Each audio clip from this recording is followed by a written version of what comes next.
like a layer cake. So you start luminal side, interior. You see the dark line, say from there all the way to where it lightens up again. Just a thin, delicate, light area. So when you get to that point, now you're seeing the level of the mucosa. First layer of the GI tract wall. And then where it lightens up, submucosa, rather thin, noted mostly for these large openings. Blood vessels. So as a professional, very good to know that the submucosa is the vascular supply for the GI tract wall. And when you erode through the mucosa or tear it, and you get into this area, then you really start to bleed. Now you're in the submucosa. So there's your second layer. The third gets very dense and dark. Very thick muscle layer. Muscularis externa. 2 grains. Inner circular, runs around the lumen. And then it shifts 90 degrees, outer longitudinal layer. So you have muscle fibers running at right angles to each other. Gives peristalsis quite a range of motion. Scrunching down and telescoping. So yeah, that's unique to the layering of the muscularis externa. And then maybe in your lecture, you need a nerve plexus to control this layer, sandwiched in between. What was that called in lecture? What controls your peristalsis? RBOX. It's the second greatest area of nervous tissue outside the central nervous system. So it's huge, what we call the enteric nervous system. But that, as I say, that's for physio in lecture, where you really have to see this sandwich between the inner circular and the outer longitudinal.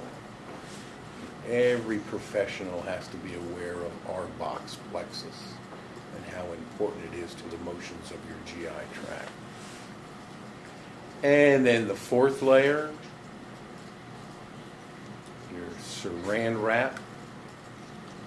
There's the serosa, corresponding to the visceral peritoneum. Okay? So those are the 4 consistent layers. I really only ask you about them in esophagus. Work on other things in the other compartments. So those are the 4. And then to be able to identify esophagus, you need to magnify it more to see this first layer of the mucosa. It's just a flat layer of stacked cells, stratified squamous. So when you see that, it's got to be esophagus. So that's what you're using to identify that compartment. And then you got mucosa, submucosa right in here, edge of the muscularis externa. Those I would always show you in their entire thickness for any kind of identification.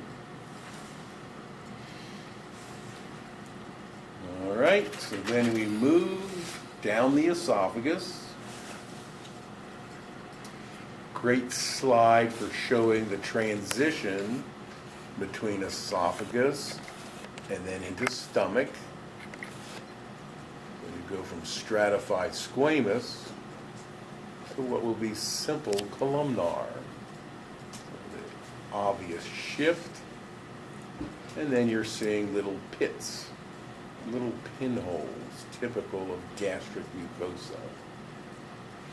They're really just the gastric glands that are underneath.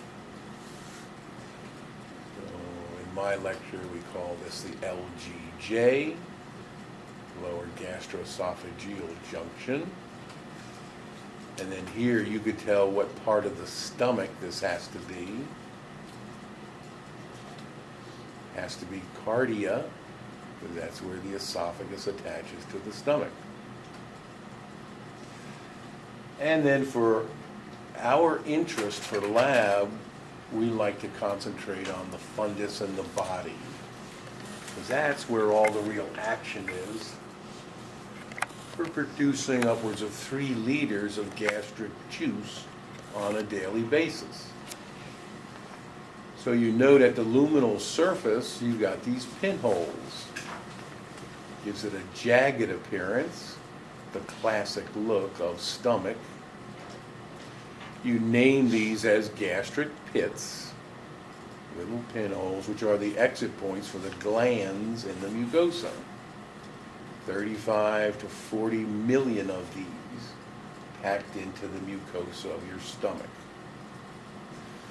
So on scanning look, just 50x, you can see a zonal difference in the cells. This zone more reddish to orange. Think of it as being sort of the angry cells.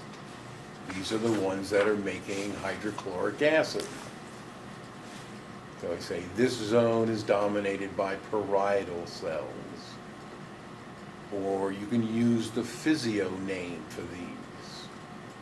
So in my lecture we call these oxyntics, the Latin word for acid producers. And then as you drop down, go deeper in the gland, it turns more of a bluish color, blue to purple.